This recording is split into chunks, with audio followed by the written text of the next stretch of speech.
Antes de sumergirnos en esta historia, te invito a acompañar este canal.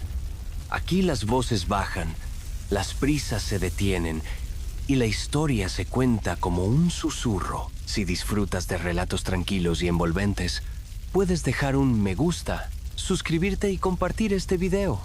Así seguimos construyendo juntos este rincón de descanso y memoria. Cuando se piensa en Anne Frank, es fácil reducir su historia al diario más leído del siglo XX.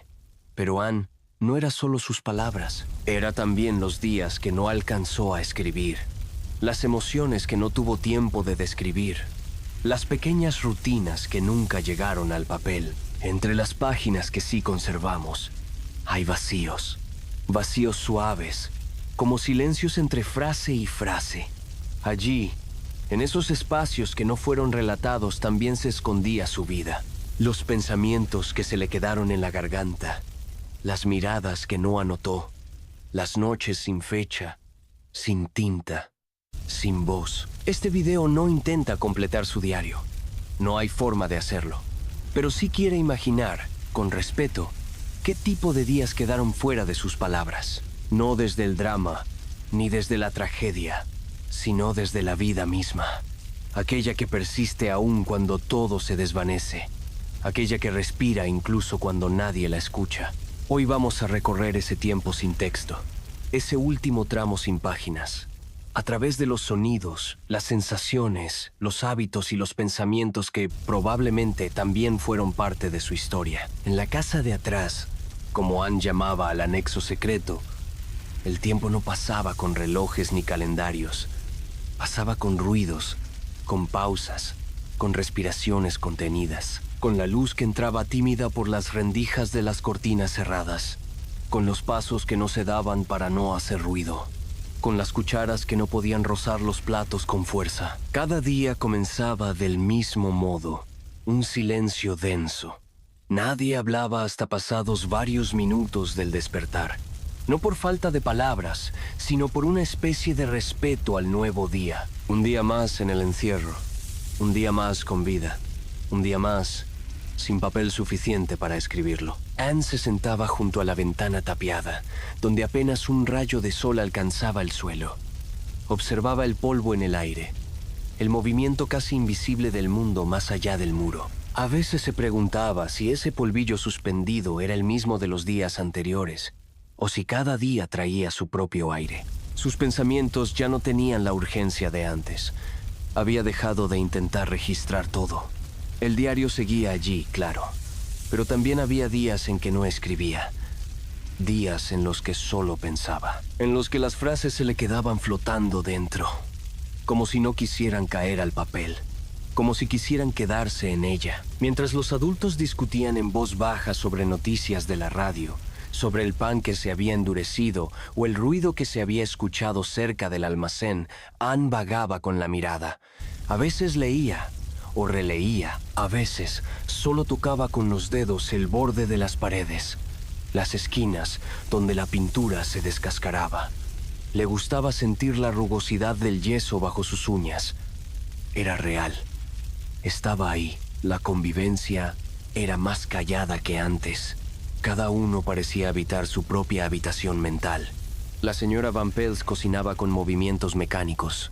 El señor Dussel repasaba papeles que ya no decían nada nuevo. Peter se refugiaba en su rincón, hablando apenas lo necesario.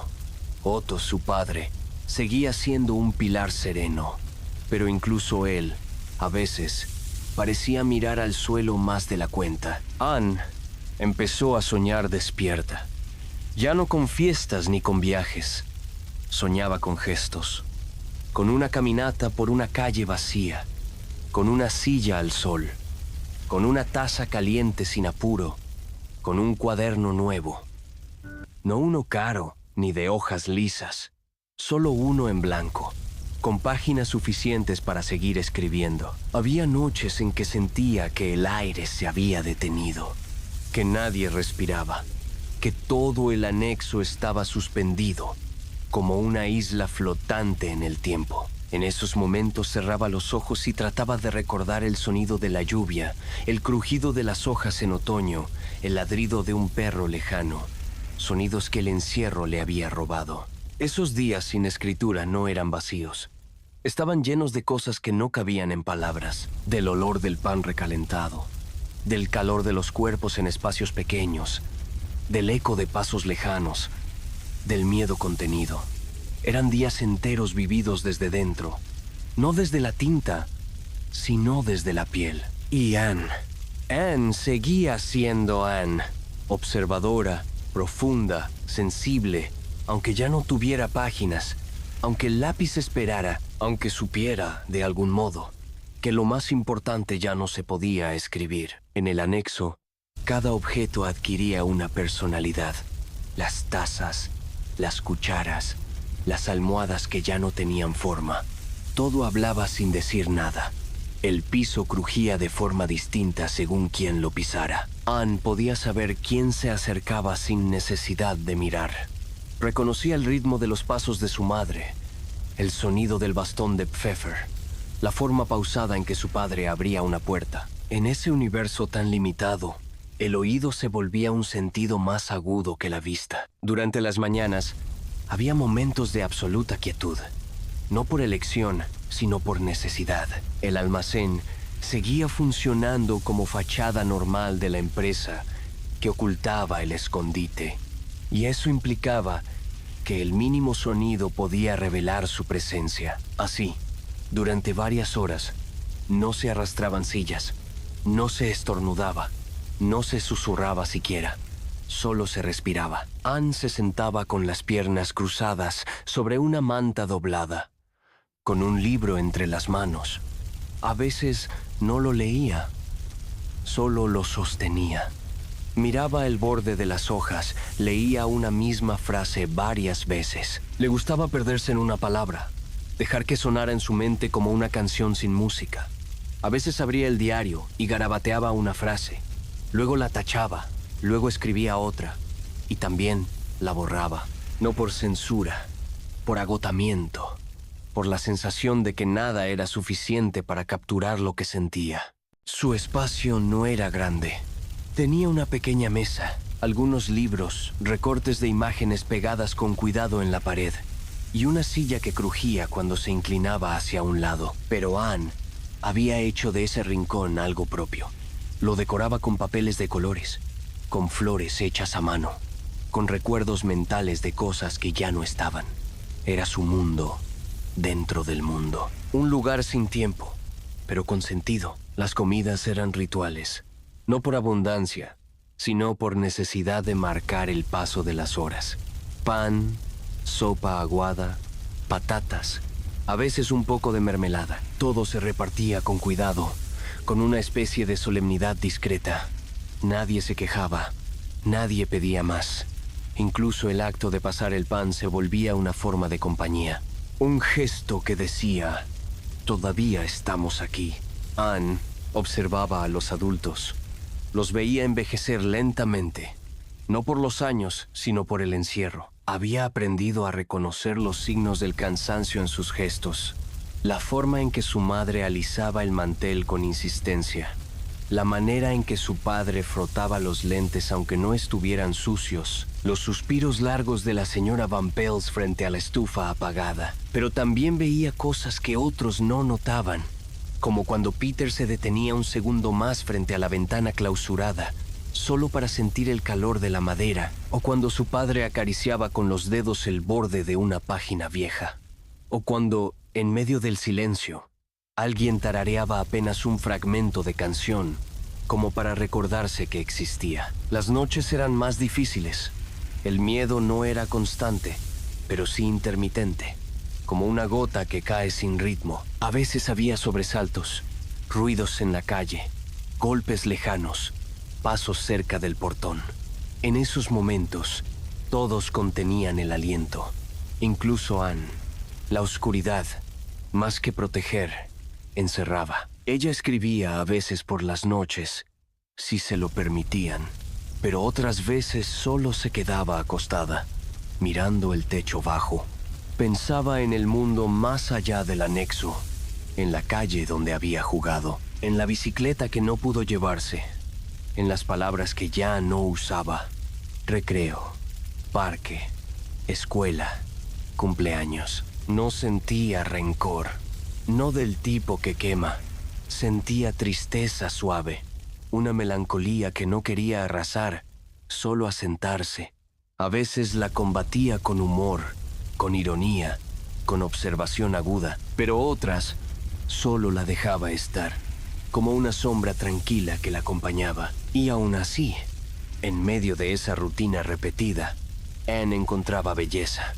En el modo en que el vapor de la sopa subía en espiral, en cómo una gota de agua recorría el vidrio sellado, en la forma en que su padre doblaba su camisa cada mañana, en la constancia de las cosas simples. Porque si algo había aprendido en esos días que no escribió, era que la vida no necesita grandes gestos para ser vivida. A veces basta con estar, con respirar, con escuchar el eco de una palabra que no llegó a escribirse, pero que igual fue real. En ese mundo encajonado entre vigas, ventanas selladas y miedos compartidos, Anne empezó a cambiar de forma casi imperceptible. Ya no era la niña que había entrado al anexo con una maleta pequeña, la que pensaba que aquello duraría poco, la que veía el encierro como una pausa pasajera. Ahora, sin escribirlo en su diario, estaba cruzando un umbral invisible, el de la madurez silenciosa. Lo que no contaba en palabras se manifestaba en su forma de observar. Antes, Anne llenaba sus páginas con descripciones vivas, con críticas, con ironías, pero en los días sin tinta, el lenguaje se volvió más interior, más pausado, como si hablara solo para sí misma, como si cada pensamiento fuera una piedra lanzada a un pozo sin fondo, no para hacer ruido, sino para medir su propia profundidad. Los espacios del anexo, tan conocidos, empezaron a parecerle ajenos por momentos. A veces se detenía frente a una puerta cerrada sin recordar qué había del otro lado, o se encontraba mirando un rincón que había visto cientos de veces, como si lo viera por primera vez. El encierro afectaba la memoria de las cosas. Hacía que el presente se repitiera tanto que el pasado se volvía borroso. Los olores eran parte esencial de esa rutina inmóvil. El del jabón barato, el de la ropa húmeda, el de la tinta seca, el de las sopas recalentadas. Anne notaba todos ellos. Los asociaba con personas, con momentos. El aroma del cabello de su madre al anochecer, el del abrigo de su padre después de colgarlo, el de los papeles de la oficina que a veces traían a escondidas del exterior. Había días en que la tristeza le llegaba sin aviso, no con lágrimas, sino con una especie de quietud que la invadía. No tenía ganas de escribir, ni de hablar, ni de leer. Solo quería estar en su rincón, envuelta en una manta, mirando la pared. No porque estuviera desesperada, sino porque había momentos en que ya no sabía qué hacer con tantas horas. En esos días, imaginaba cartas que no escribía. Pensaba en su amiga Liz, a quien tanto extrañaba. Se preguntaba si aún estaría viva, si alguna vez volverían a encontrarse. A veces, en su mente, le contaba todo lo que no anotaba en el diario. Cómo había cambiado el sonido de los pasos de Peter, cómo su padre hablaba menos, cómo los días parecían deshacerse sin forma. Anne también pensaba en el futuro, pero no como antes. Ya no soñaba con celebridad ni con fama.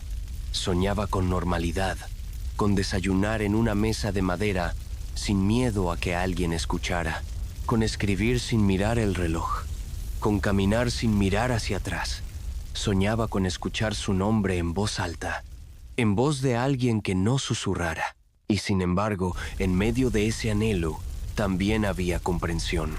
Anne empezaba a aceptar que muchas cosas no estaban en sus manos, que la esperanza no era siempre un faro brillante, sino a veces apenas una brasa que se mantiene encendida con el calor de lo íntimo, de lo pequeño, de lo que no se escribe porque no se puede decir, pero que igual vive en el cuerpo. Su relación con Peter se volvió más silenciosa, más madura.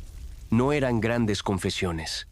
Eran silencios compartidos, miradas largas, palabras breves que decían más por cómo se decían que por su contenido. A veces se sentaban juntos sin hablar, solo estar, solo respirar el mismo aire, observar la misma pared, esperar el mismo ruido lejano, y eso era suficiente. Los días sin escritura no eran menos intensos, eran más densos, como capas de pensamiento que se iban superponiendo, como una niebla suave que no ciega, pero que envuelve. Anne vivía dentro de esa niebla con una lucidez sorprendente. No con desesperación, sino con conciencia. Sabía que el mundo no se detenía por ella, pero también sabía que su mundo, el de adentro, merecía atención. En sus silencios, aprendió cosas que no están en los libros. Que no todos los adultos son fuertes. Que no todo silencio es vacío. Que incluso en el encierro hay belleza. Que incluso sin escribir, uno sigue pensando. Y que esos pensamientos también son memoria, también son historia. A veces, lo más difícil para Anne no era el miedo, ni el hambre, ni siquiera el encierro. Lo más difícil era la repetición, la sensación de estar atrapada en un día que no se acababa nunca, un día que se parecía demasiado al anterior y al siguiente y a todos los demás. La vida en el anexo era como un reloj sin agujas. El tiempo pasaba, pero no se movía. Para sobrellevarlo, inventaba pequeños juegos mentales, escenarios en los que salía al mundo disfrazada de otra persona. Días imaginarios en los que caminaba libre por la ciudad, tomaba café en una mesa al aire libre, escuchaba conversaciones ajenas. Escenarios en los que nadie la reconocía, en los que era invisible, pero libre. También se refugiaba en los recuerdos.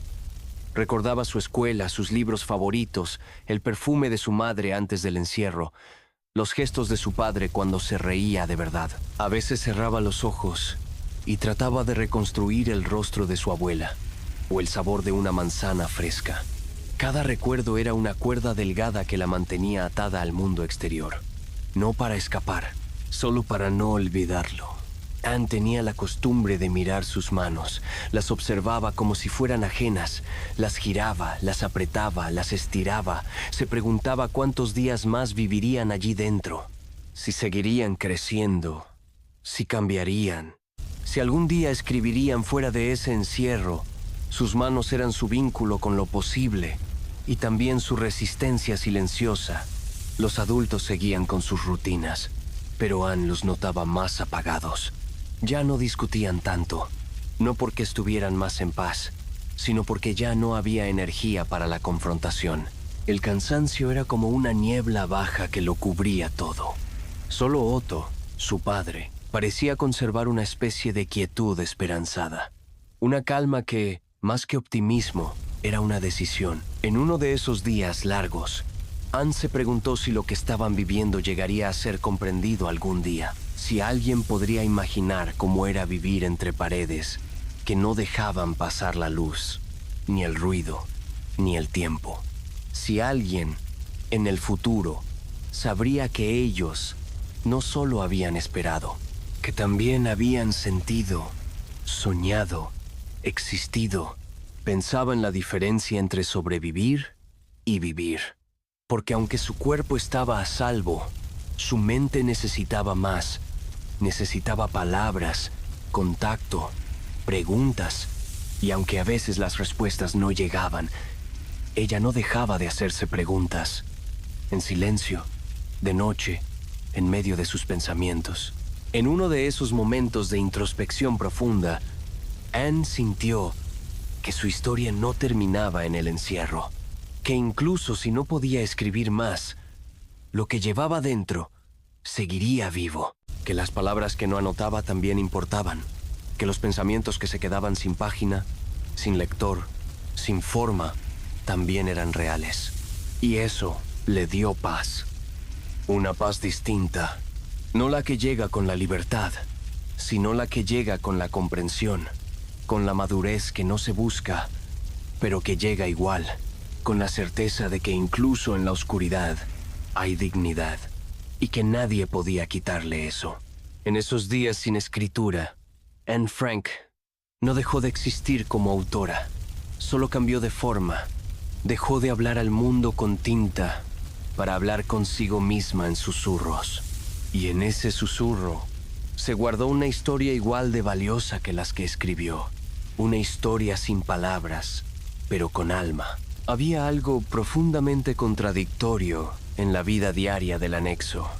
Por un lado, la amenaza constante del mundo exterior, invisible pero siempre presente. Y por otro, una cotidianidad que intentaba resistir con una dignidad casi conmovedora. Anne, desde su rincón habitual, lo notaba en los gestos más pequeños, como el esfuerzo por mantener limpias las ropas, aunque el agua escaseara, o la forma en que la señora Frank peinaba su cabello con esmero cada mañana, como si aún fueran a salir a la calle. La belleza, dentro del encierro, ya no era decorativa. Era un acto de afirmación, un gesto mínimo de resistencia frente al olvido. Anne observaba eso con la sensibilidad que solo alguien que ha sido arrancado de su normalidad puede tener. Y en medio de ese entorno opresivo, encontraba momentos silenciosos de ternura, como cuando su padre le dejaba un trozo extra de pan sin decir nada, o cuando Margot le prestaba una hoja en blanco que ella había estado guardando durante semanas. Anne no se lo decía a nadie, pero había empezado a temer quedarse sin palabras. No sin voz, sino sin las herramientas para escribirla. Cada hoja del diario que se llenaba era, a la vez, una victoria y una pérdida, porque al cerrarla, sabía que quedaba una menos. Por eso escribía más despacio, no menos, sino con más conciencia. Elegía con cuidado lo que ponía, y sobre todo, lo que dejaba fuera. Y lo que quedaba fuera empezaba a acumularse como una segunda historia. Una historia paralela, vivida en los márgenes del papel, en las pausas, en los suspiros, en las frases que no empezaban porque no sabría cómo terminarlas, en los días donde escribir parecía inútil, pero existir, aún así, seguía siendo urgente. El anexo también tenía sonidos propios. El crujido de las tablas del suelo, el murmullo constante del viento filtrándose por alguna rendija, el lejano zumbido de los tranvías que pasaban afuera sin saber. Incluso los silencios tenían textura. No todos eran iguales. Había silencios nerviosos, silencios cómodos, silencios llenos de expectativa. Anne los reconocía a todos. Había tardes en las que todo parecía suspenderse, como si el tiempo hubiera decidido dejar de fluir. Nadie hablaba, nadie se movía, y sin embargo, todos estaban despiertos. Era como si el anexo respirara en conjunto, como si, por un momento, todos comprendieran que estaban compartiendo algo irrepetible, no hermoso ni feliz, pero sí profundamente humano. Anne reflexionaba sobre eso. Se preguntaba si algún día, en el futuro, podría mirar hacia atrás y recordar esos instantes sin sentir solo dolor. Si sería posible encontrar belleza en medio del encierro. Si podría rescatar, entre tanta oscuridad, algo de luz que no se apagara. Y aunque no tenía respuestas, se aferraba a una intuición, que cada cosa vivida, incluso la más pequeña, tenía valor. Que cada pensamiento, cada mirada, cada página no escrita era parte de su existencia. Y que mientras pudiera seguir sintiendo, observando, amando, cuestionando, seguía viva. No escribía sobre eso. No podía. Tal vez no sabía cómo, pero lo sabía, lo sentía, lo vivía. Y eso también era escribir. Solo que de otro modo. El día más difícil en el anexo no tenía nombre. No era lunes, ni miércoles, ni domingo, porque allí el calendario había dejado de tener sentido. Solo se hablaba de hoy y de mañana, si es que el mañana se sentía posible. Ese día, ese sin nombre, llegó sin anunciarse, como todos, con el mismo pan duro, el mismo ritual de silencio, la misma cortina cerrada. Pero Anne sintió, desde que abrió los ojos, que algo era distinto. No era un cambio dramático. No había gritos, ni noticias, ni alarmas. Solo una especie de densidad en el aire. Una sensación que se pegaba a la piel, como si el encierro ese día pesara más, como si las paredes hubieran ganado unos centímetros de grosor, como si la luz, que ya de por sí era poca, se hubiera retirado un poco más. Anne se incorporó lentamente. Sus huesos crujieron apenas, como si también notaran el cansancio acumulado de tantos días sin correr, sin estirarse, sin moverse más allá de los límites de su espacio. Se sentó en la cama, abrazó sus rodillas y miró el suelo. No tenía ganas de escribir, no tenía ganas de hablar. Solo quería quedarse allí, quieta, sintiendo que aún estaba viva, que aún podía escuchar sus pensamientos. El desayuno fue más silencioso que nunca. Incluso su madre, que solía preguntar con dulzura si alguien quería repetir sopa, esa mañana no dijo nada. Peter ni siquiera levantó la mirada. Otto les dio un pequeño gesto con la cabeza, como un saludo discreto, y volvió a su rincón, donde solía leer o revisar papeles que ya no tenían ninguna función práctica. Anne intentó leer. Tomó un libro con las cubiertas gastadas, uno que había leído ya al menos 3 veces. Las letras le parecían distintas, no porque hubieran cambiado, sino porque su mente no podía sostenerlas. Cada párrafo se deshacía apenas entraba en su cabeza. Cerró el libro, lo dejó a un lado y apoyó la cabeza contra la pared. La frialdad del yeso le ofreció una pequeña verdad física, algo tangible, algo que no podía desvanecerse. En su diario había escrito muchas veces sobre el miedo, la esperanza, la frustración, pero en ese día sin nombre, Anne sintió algo nuevo. No era desesperanza, era algo más profundo, una especie de desconexión sutil, como si estuviera presente, pero no del todo, como si su cuerpo siguiera allí, pero su espíritu estuviera flotando unos centímetros más arriba, observando todo desde lejos. La rutina siguió como siempre. Alguien lavó los platos, alguien organizó los papeles, alguien intentó captar algo en la radio, pero todo era más lento, más forzado, como si el anexo entero hubiera caído en una especie de letargo. Anne lo sintió en los pies al caminar, en los dedos al acariciar la superficie de la mesa, en la garganta al intentar tragar. Todo requería un esfuerzo adicional. En la tarde, Margot se acercó a ella. No dijo mucho, solo le dejó una hoja en blanco, una de las pocas que aún quedaban. Anne la tomó con cuidado, como si fuera un objeto frágil, como si pudiera romperse entre sus dedos. La miró largo rato, pensó en escribir algo, pero no sabía qué. ¿Qué se puede escribir cuando todo parece detenido? En lugar de escribir, cerró los ojos y trató de recordar, pero no escenas, sino sensaciones. El olor del mercado en verano, la sensación del sol en la cara, el ruido del tranvía al pasar, el sonido de su nombre pronunciado sin susurros. Anne, así, en voz alta, en la calle, sin miedo, sin necesidad de esconderse. En la noche, antes de acostarse, volvió a mirar la hoja en blanco. Esta vez escribió una frase. No la anotó en su diario, solo en ese papel suelto. Una frase que no firmó, que no explicó, que no compartió con nadie. Solo escribió: a veces vivir es solo respirar con atención. Luego dobló la hoja con cuidado y la guardó entre 2 libros. Esa frase no llegó al mundo, no fue publicada, no está en ningún archivo, pero podría haber existido. Y si existió, sigue existiendo en ese espacio invisible de lo que Anne vivió pero no escribió. Porque hubo días así, días sin entrada, días sin palabras, pero llenos de alma. Y en esos días, en esos que no pasaron al diario pero sí pasaron por su cuerpo, Anne Frank fue quizá más ella que nunca. La mañana del arresto no comenzó diferente a las demás. Fue un día como tantos, con el mismo pan duro, los mismos susurros, la misma tensión tranquila en el aire. Afuera, la ciudad seguía con su rutina. Tranvías, pasos apurados, vendedores de pan. Dentro del anexo, todo parecía seguir igual. Anne había despertado antes que los demás. A veces lo hacía, en parte por costumbre, en parte por una inquietud que no siempre podía explicar. Esa mañana no había tocado el diario. Solo se quedó en su cama, escuchando, El silencio era total, como si el mundo contuviera el aliento. Ni un golpe, ni una voz. Solo el sonido leve de alguien girando en su cama. Tal vez Margot.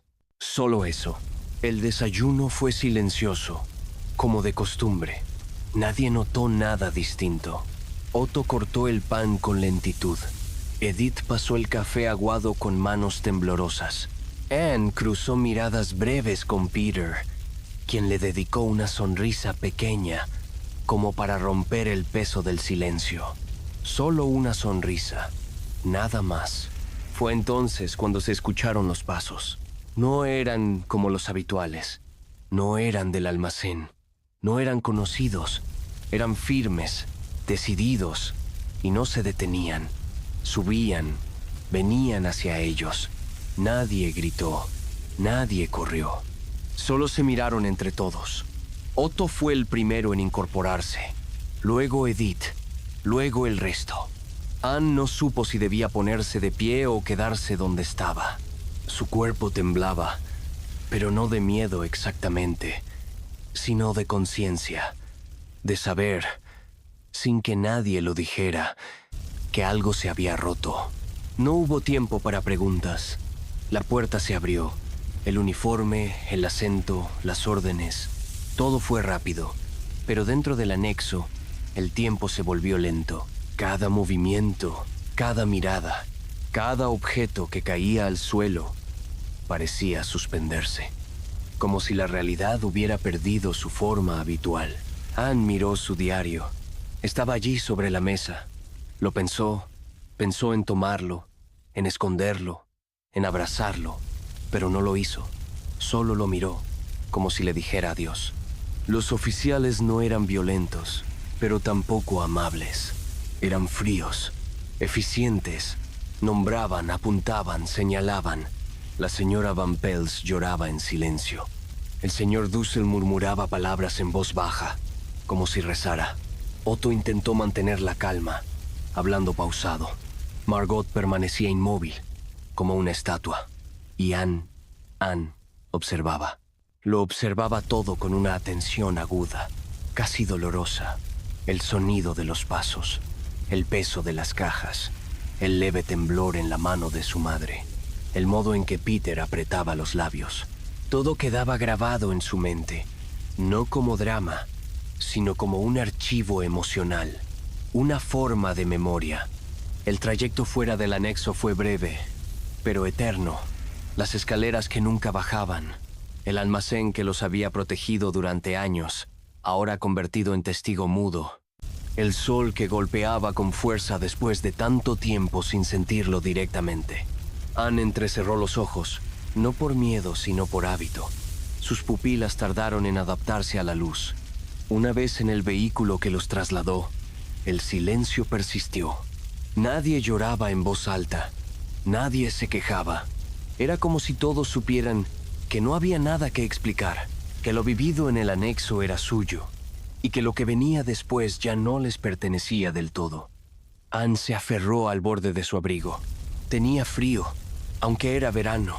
Buscó la mano de Margot, la encontró, y ahí, sin palabras, se dijeron todo. Las horas siguientes fueron una sucesión de lugares, preguntas, documentos, esperas. Pero Anne solo pensaba en lo que había quedado atrás. No solo su diario, también su rincón, sus paredes, su ventana tapiada, sus pensamientos sin escribir. Cada objeto del anexo era un fragmento de sí misma. Y ahora, todo quedaba atrás. Pero no sentía derrota. No aún. Sentía algo distinto. Una especie de entereza callada. Sabía que lo que venía sería duro. Pero también sabía que todo lo que había vivido hasta ese momento no había sido en vano, porque había sentido, había observado, había escrito, y todo eso, aunque no quedara en papel, vivía en ella. Tras su arresto, el grupo del anexo fue llevado primero a la sede de la Gestapo en Ámsterdam, y luego, en los días siguientes, trasladado al campo de tránsito de Westerbork. Westerbork no era aún el final del camino, pero sí marcaba una frontera simbólica. Era el último punto desde el que aún se podía ver, aunque solo mentalmente, el mundo que habían dejado atrás. Anne no escribió sobre Westerbork. Ya no tenía diario, pero imaginamos cómo habría sentido ese lugar. Ya no había aislamiento, sino ruido. Ya no había secreto, sino exposición. Ya no había silencio, sino voces, órdenes, agitación. El campo estaba lleno de familias, de mujeres solas, de niños con los ojos abiertos de más, de hombres encorvados que hablaban poco. Nadie preguntaba por qué estabas allí. Nadie necesitaba saberlo. Todos compartían una misma condición: estar esperando. No sabían exactamente qué, pero todos sabían que no era bueno. Anne dormía en un barracón amplio, con decenas de camas alineadas, camas que no eran tales, sino estructuras duras, sin colchón, con mantas raídas. La privacidad desapareció por completo. Los cuerpos dormían a centímetros unos de otros. Las conversaciones eran susurros o simplemente respiraciones superpuestas en la oscuridad. Aún así, Anne observaba. Nunca dejó de hacerlo. Era su manera de seguir siendo ella misma.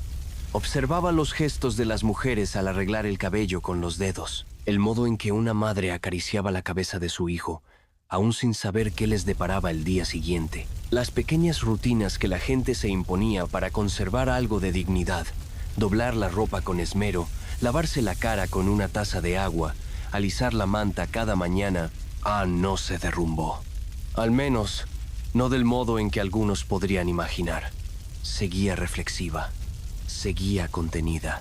Había aprendido, en el encierro, a dominar la mente en condiciones imposibles. Y ahora, ese entrenamiento interno le permitía moverse por Westerbork, con una entereza que a veces desconcertaba incluso a su familia. No hablaba mucho, pero cuando lo hacía, escogía sus palabras. Ya no era la Anne irónica de sus primeras páginas. Era otra versión de sí misma, más serena, más lúcida, más callada, pero también más consciente del valor de cada palabra. En el campo, las noticias se esparcían como humo. Algunos hablaban en voz baja de transportes hacia el este. Nadie decía Auschwitz ni Bergen-Belsen. Eran nombres que apenas existían. Lo que se sabía era poco, pero suficiente para causar una tensión permanente. Cada lista que se publicaba generaba un silencio colectivo. Cada apellido leído era un golpe suave, pero devastador. Una mañana, el apellido Frank apareció. Otto lo leyó primero, luego Edith, luego Margot, luego Anne. Nadie lloró, nadie gritó, solo se miraron. Lo sabían, había llegado el momento. El viaje en tren fue largo, más de 3 días. El vagón era de carga, no de pasajeros, sin asientos, sin ventanas, sin espacio, todos de pie, o sentados en el suelo, hombro con hombro, rodilla con rodilla. El calor era asfixiante, el aire escaso, no había comida, apenas agua. Los niños lloraban, los adultos callaban. Y Anne pensaba en la calle Merwedeplain, donde había vivido, en sus libros, en su escritorio, en la ventana donde a veces se asomaba. Pensaba en el anexo, en la lámpara, en su padre, en los silencios compartidos. Y pensaba, sobre todo, en lo que no había escrito. No porque se arrepintiera, sino porque sentía que aún quedaba tanto por decir, tantos pensamientos por ordenar, tantos detalles por registrar. Pero ya no tenía cuaderno, solo la memoria. Miraba a Margot dormida a su lado. Miraba a su madre con los ojos cerrados, apoyada contra la pared. A su padre abrazándoles con el cuerpo, protegiéndolas del frío del vagón. Era un abrazo sin palabras, un gesto que decía: estamos juntos, pase lo que pase. Aún somos una familia. Nadie sabía que el tren iba a Auschwitz. Nadie sabía que, al llegar, todo cambiaría para siempre. Pero en el vagón, Anne ya sentía que algo en ella se estaba transformando, que su historia, aunque no escrita, seguiría viva, que su forma de mirar el mundo, de reflexionar incluso en el horror, Era una especie de testimonio. Invisible, sí, pero real. Y con ese pensamiento, Anne cerró los ojos, no para dormir, sino para retener dentro de sí lo único que no podían quitarle: su manera de sentir, su manera de ver. Su voz, aunque ya sin tinta, aún tenía algo que decir. Cuando el tren se detuvo, lo hizo en medio del polvo y el eco metálico de una estación sin nombre, o al menos, sin nombre visible. Anne no sabía dónde estaban. Nadie lo sabía. Solo escucharon gritos, golpes en las puertas, pasos firmes. Se abrieron los vagones. Entró la luz, pero también el frío y la certeza inmediata de que habían llegado a un lugar sin regreso. Era Auschwitz. La familia Frank descendió del vagón en medio de una multitud empujada hacia un andén de tierra batida. Hombres a un lado, mujeres al otro. Gritos, perros, oficiales que no hablaban, que solo señalaban. Las filas se dividían. Algunos a la derecha, otros a la izquierda. Nadie sabía qué significaba. Nadie preguntaba. Anne se aferró a Margot. Sintió la mano de su madre temblar levemente. Otto la abrazó una última vez. No hubo palabras, solo miradas que querían decir todo. Luego se separaron. Otto fue llevado en dirección distinta. Nunca más lo verían en aquel lugar. Anne y Margot, junto a Edith, fueron conducidas hacia el bloque de mujeres. Les cortaron el cabello, les quitaron la ropa, las ducharon con agua helada, les dieron uniformes que no eran suyos, zapatos que no encajaban, números que no elegían. Anne se miró las manos después de vestirse. No las reconocía. Ya no olían a papel. Ya no olían a nada. El mundo de Auschwitz no era el del anexo. No era el del silencio, ni el de la espera, ni siquiera el del miedo que se cuela entre paredes. Era otro mundo. Uno donde el cuerpo empezaba a olvidarse de sí mismo. Donde la rutina ya no era refugio, sino castigo. Donde el tiempo no se medía en días, sino en sobrevivir cada mañana. Anne, aún así, seguía observando. No por curiosidad, por instinto. Observaba cómo caminaban las mujeres, cómo se daban calor con solo acercarse, cómo compartían migajas, cómo reían bajito. A pesar de todo, había aprendido, desde muy pequeña, que la humanidad no desaparece de golpe. Se esconde, se reduce, pero resiste. Y en Auschwitz, donde todo parecía diseñado para deshacer el alma, Anne buscaba esos rastros, pequeños gestos, fragmentos de dignidad. La comida era escasa. Sopa rala, pan duro, agua turbia. Anne no se quejaba. Ya no tenía fuerza para hacerlo. Solo comía lo necesario para seguir de pie. Dormían en bloques fríos, sobre estructuras de madera con mantas húmedas.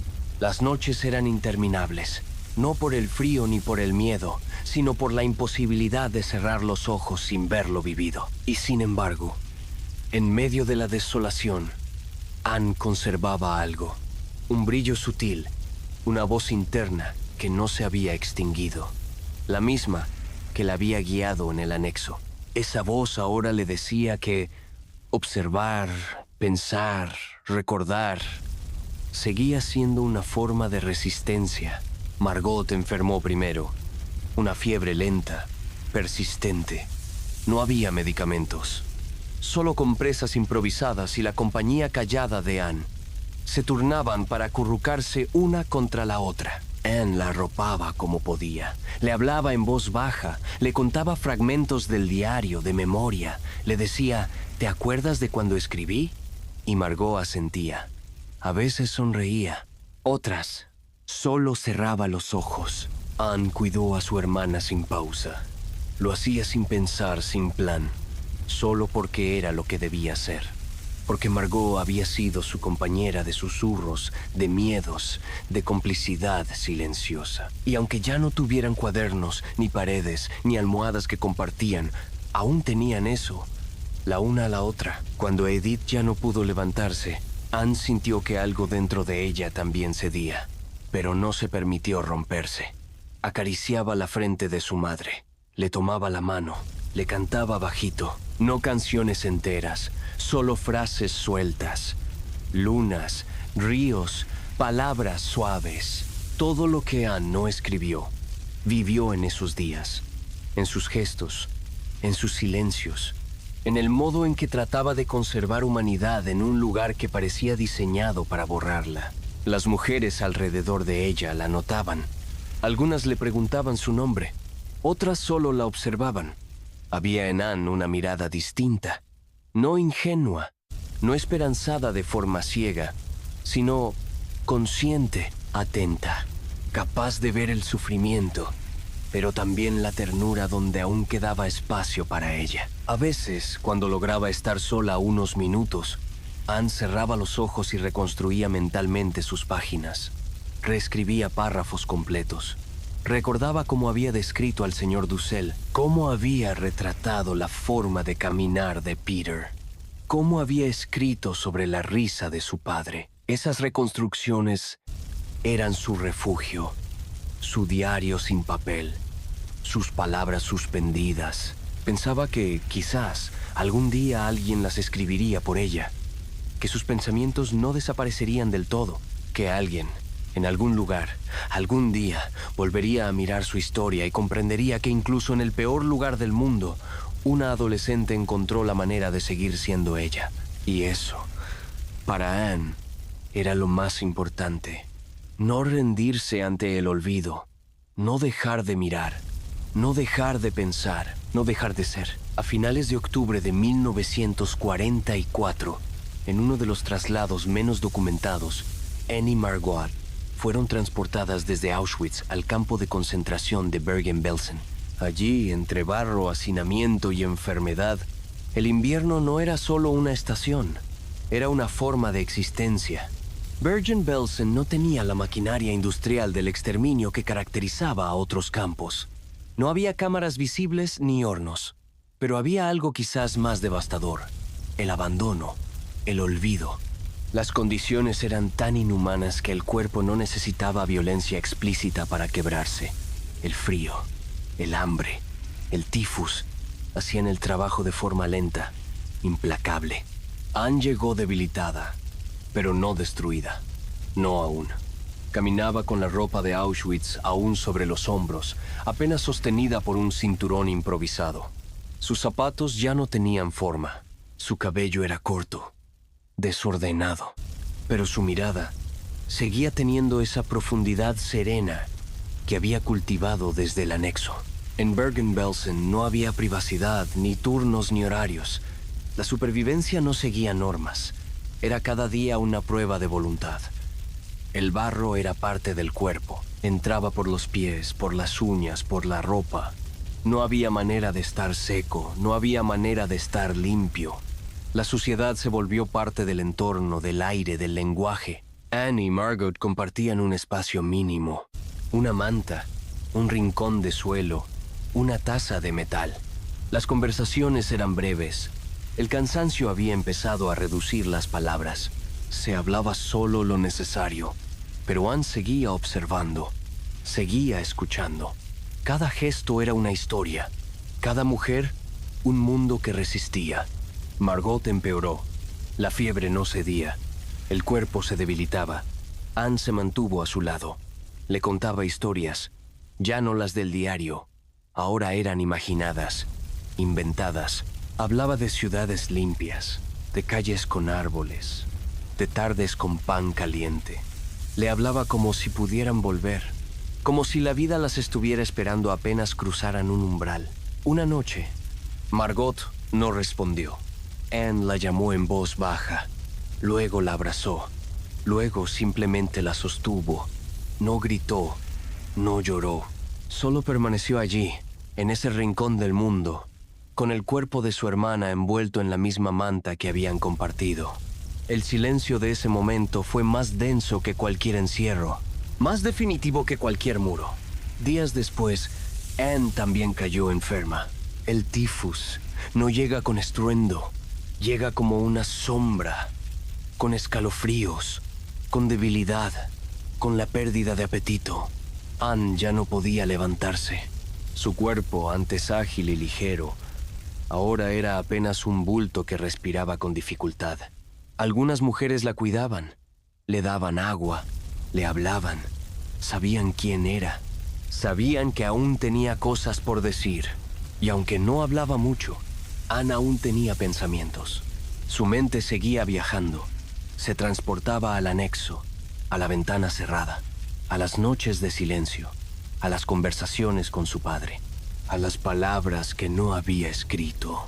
Se preguntaba si alguien encontraría su diario, si alguien lo leería, si alguien entendería. En sus últimos días, Anne dejó de resistirse. No fue un acto de rendición, fue una aceptación serena. Su cuerpo cedía, pero su interior, su mundo, seguía intacto. No había odio en ella, no había rencor, solo una melancolía suave, una sensación de que su historia, aunque breve, había tenido sentido, que su voz, aunque ahora callada, seguiría flotando. Una mañana cualquiera, en medio del barro, de los cuerpos, del frío, Anne Frank dejó de respirar. No hubo ceremonias, no hubo despedida. Su cuerpo fue arrojado a una fosa común, junto al de su hermana. Nadie anotó la fecha exacta. Nadie marcó el lugar. Pero su historia ya no podía ser enterrada. Porque en algún lugar, en un piso tapiado de Ámsterdam, su diario esperaba. Y con él la historia de una niña que observó el mundo con honestidad. Que no dejó de pensar, ni de sentir, ni de imaginar. Incluso cuando todo parecía perdido. Una niña que escribió no solo lo que vivió, sino también lo que no tuvo tiempo de escribir. Lo que nunca se escribió en su diario, vivió en ella y vive en nosotros. Después de la muerte de Anne Frank, el mundo continuó su curso. Los días siguieron llegando. Las estaciones cambiaron. El conflicto global se acercaba lentamente a su fin, pero en Bergen-Belsen, en ese campo perdido entre barro y alambradas, una historia ya había cerrado su círculo. Una historia que, en su desenlace silencioso, no encontró testigos con lápiz o papel, pero sí dejó huellas. Mucho tiempo después, cuando los aliados liberaron el campo, no sabían a quiénes encontraban. No sabían que, entre los miles de cuerpos, había estado una joven que había escrito sobre las cortinas del anexo, sobre el roce de los zapatos contra la madera, sobre los sueños con una vida libre. No sabían que el cuerpo de esa niña, sin lápida ni nombre, llevaba consigo una de las voces más memorables del siglo. Lo que Anne no pudo escribir nunca dejó de existir, porque no todo lo valioso necesita ser documentado para ser real. Su humanidad persistió más allá del papel, su capacidad de amar, de razonar, de observar con delicadeza a pesar de la oscuridad. Fue una forma de escritura invisible, una narración vivida. Y lo más significativo es que sus pensamientos finales, aunque no registrados, fueron seguramente los más puros, no por estar libres de dolor, sino porque nacieron sin la expectativa de ser leídos. Fueron pensamientos sin destinatario, reflexiones que no buscaban trascendencia, pero que la alcanzaron igualmente. Anne tal vez pensó en su padre, en lo que haría sin ella. Pensó quizás en Miep, en su esfuerzo por protegerlos. Pensó en el diario dejado atrás, no por vanidad, sino por amor, porque sabía que en esas páginas había algo más que descripciones. Había una niña tratando de comprender el mundo, una niña que se volvía adulta en la sombra, y tal vez, en un momento cualquiera, mientras su cuerpo cedía lentamente, Anne se permitió una última idea, una que no necesitaba papel ni tinta, solo espacio en el corazón de quien la recordara, que, incluso si no sobrevivía, su voz ya estaba libre. Una voz que no pertenece solo al pasado, porque no habla solo de guerra, ni de opresión, ni de muerte. Habla de cómo, aún en los márgenes del sufrimiento, la vida conserva sentido, de cómo la sensibilidad, el humor, la lucidez, pueden florecer incluso cuando no hay jardín. Así, el último mensaje de Anne Frank no está en su diario, no está en una página, está en lo que nunca escribió, en lo que se sintió, pero no se dijo, en lo que sobrevivió al fuego, al olvido, al silencio. Un mensaje sutil, íntimo, eterno. Sigo aquí y sigo hablando contigo. Mientras el mundo comenzaba lentamente a reconstruirse sobre las ruinas del conflicto, un hombre caminaba entre las paredes desnudas de una oficina abandonada en Ámsterdam. Su nombre era Otto Frank. Era el único miembro sobreviviente de la familia que había habitado aquel anexo oculto, y durante semanas vivió un tipo de duelo que no tiene nombre, el de perderlo todo, salvo la memoria. Cuando regresó a la ciudad, Otto no fue directamente al anexo. Le costó tiempo, pasos, silencios. Finalmente, un día de junio de 1945, subió las escaleras que ya conocía de memoria. Pasó por la puerta falsa, atravesó la estantería giratoria y entró. Todo estaba en su lugar y a la vez nada lo estaba. Las sillas, las tazas, los papeles amarillentos, todo parecía detenido en el mismo instante en que la familia fue arrancada de allí, como si los objetos hubieran seguido esperando su regreso, como si el polvo se hubiera posado con respeto. Otto caminó en silencio. No dijo una palabra. Tocó una pared. Se detuvo junto al escritorio de su hija. Fue entonces cuando Miep Gis, una de las personas que ayudaron a ocultarlos, se le acercó. No con palabras, sino con un objeto. Una libreta, de tapas rojas y cuadrícula. Estaba maltratada, con las esquinas dobladas, pero aún conservaba su forma, su peso y su voz. Era el diario de Anne. Otto lo recibió con manos temblorosas. Lo tomó como si cargara algo sagrado. Durante días, no pudo abrirlo. Lo sostenía, lo miraba. Dormía con él junto a la cama. A veces lo presionaba contra el pecho, como si pudiera oír un latido aún adentro. Finalmente, cuando se sintió capaz, lo leyó. Página por página, palabra por palabra. Descubrió a su hija en una dimensión que jamás había imaginado. La Anne que describía con ironía, que reflexionaba con profundidad, que amaba con intensidad. Una Anne que dudaba, que soñaba, que se enojaba, que reía sola en medio del encierro. Una Anne completa. Otto se dio cuenta de algo que lo marcó para siempre, que su hija había sido más sabia de lo que él había comprendido, que había enfrentado el encierro no solo con fortaleza, sino con lucidez, que había transformado su miedo en pensamiento, su angustia en observación, su vida en relato. El diario no era un simple testimonio, era una obra viva, una conciencia desplegada en páginas escritas en la oscuridad. Y sin embargo, había huecos. Otto notó que, después de una fecha concreta, no había más entradas, que el relato se interrumpía, que no había final, solo ausencia, y comprendió, con dolor, que las páginas que faltaban no eran por olvido, sino por imposibilidad. Fue allí, en ese vacío, donde Otto sintió la verdadera dimensión del silencio. Todo lo que Anne no pudo escribir, todo lo que pensó en Bergen-Belsen, todo lo que vivió junto a Margot, todo eso no estaba, no en papel, no en tinta, pero estaba en el eco de las últimas frases, en el tono que cambiaba, en la madurez repentina, en la voz que, sin despedirse, se desvanecía.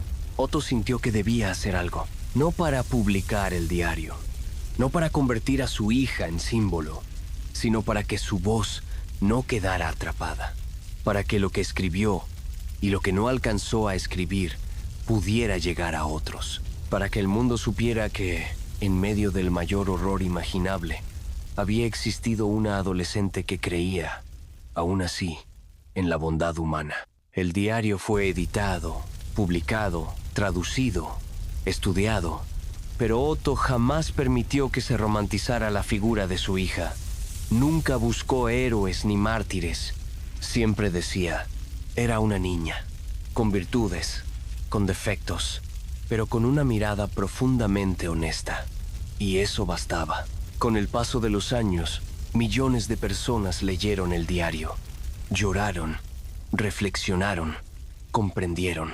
Pero pocos sabían que lo más importante no estaba escrito, que el mensaje final de Anne no cabía en una página, que su mayor legado fue enseñarnos, sin haberlo planeado, que la sensibilidad es una forma de resistencia. Lo que Otto no decía en voz alta, pero pensaba cada noche, era que su hija no había muerto del todo, que algo de ella vivía en cada persona que leía esas páginas en silencio, que su forma de mirar el mundo, aún desde la injusticia, la oscuridad y la pérdida, seguía transformando conciencias.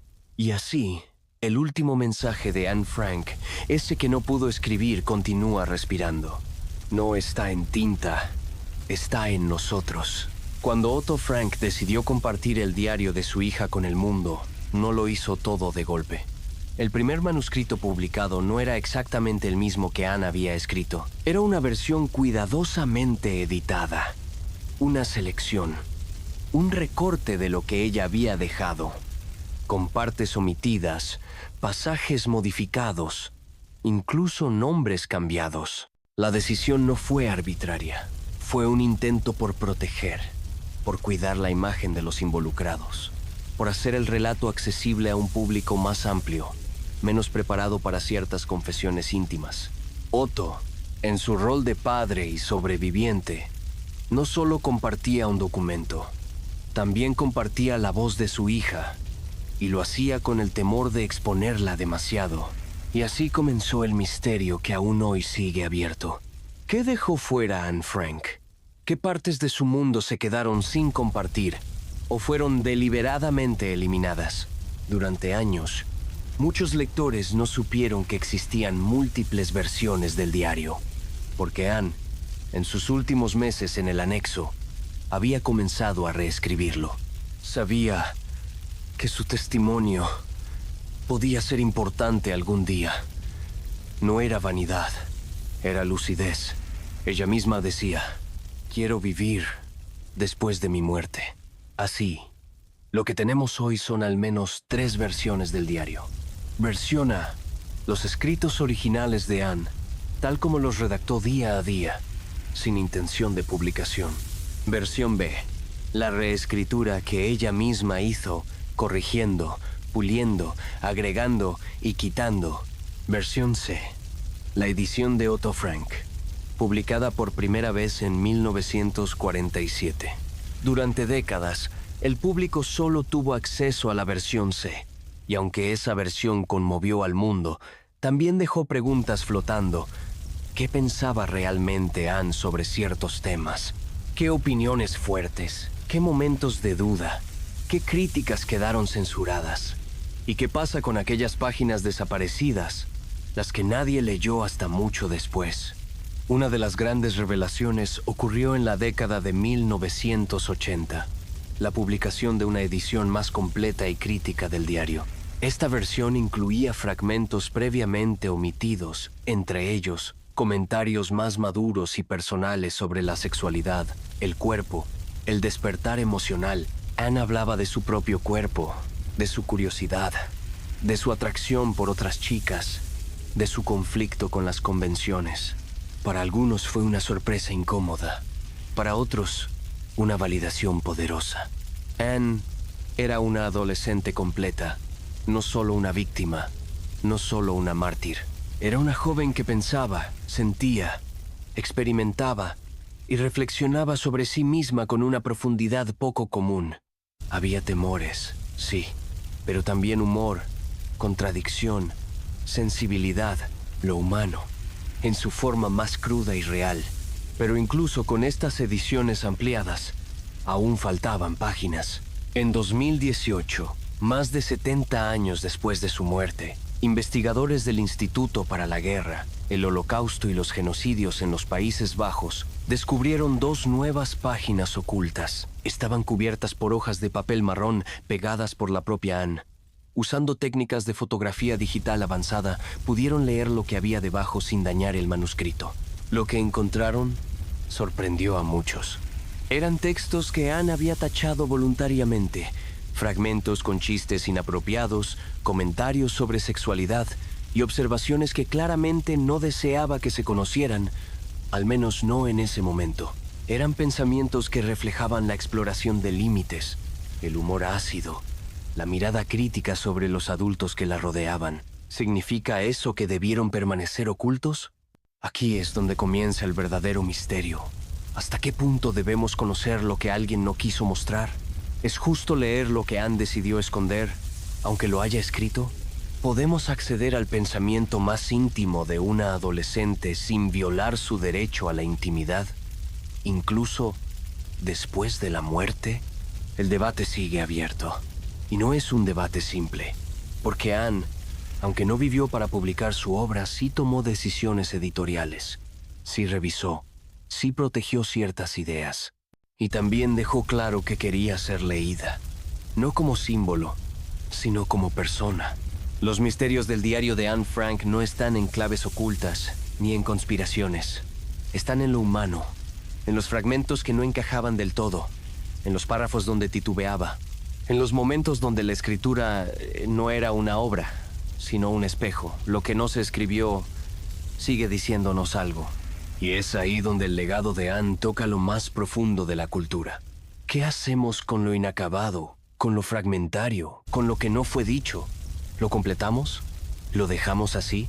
¿Lo reinterpretamos? Su diario no es solo un documento histórico. Es un espacio vivo de preguntas, de tensiones entre lo público y lo íntimo, de lo que se dijo, lo que se cayó y lo que aún flota entre líneas. El diario de Anne Frank no es solo un cuaderno lleno de pensamientos adolescentes. Es, también, un objeto cultural con capas de significado que han ido cambiando con el tiempo. Lo que comenzó como un acto íntimo de escritura se transformó, sin que ella lo supiera, en una de las voces más reconocidas del siglo XX. Y con esa transformación vinieron también preguntas más grandes. ¿A quién pertenece esa voz? ¿A su padre, que la publicó? ¿A las editoriales que la distribuyeron? ¿A la historia universal? ¿O sigue siendo solo de Anne? Estas preguntas no son meramente legales o editoriales. Son profundamente éticas y humanas. Porque lo que Anne escribió no estaba destinado a ser leído por millones. Al menos, no en su forma original. Ella misma comenzó a reescribir su diario tras escuchar una transmisión radial del gobierno neerlandés en el exilio, que alentaba a los ciudadanos a conservar documentos sobre la ocupación nazi. Fue entonces cuando comprendió que su testimonio podía tener valor más allá del refugio. Pero ese impulso no elimina el hecho de que muchas páginas fueron redactadas en la más absoluta privacidad. Algunas eran confesiones, otras, observaciones punzantes sobre quienes la rodeaban.